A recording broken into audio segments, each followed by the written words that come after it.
You ask Tiger to solve. This deals with linear equations with one unknown. The final result is x equals 31. Let's solve it step by step. Simplify the expression. Group like terms. Simplify the arithmetic. Group all constants on the right side of the equation. Subtract 25 from both sides. Simplify the arithmetic.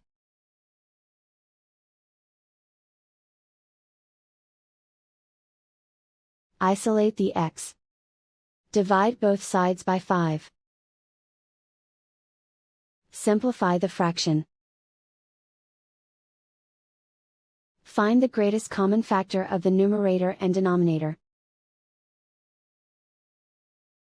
Factor out and cancel the greatest common factor.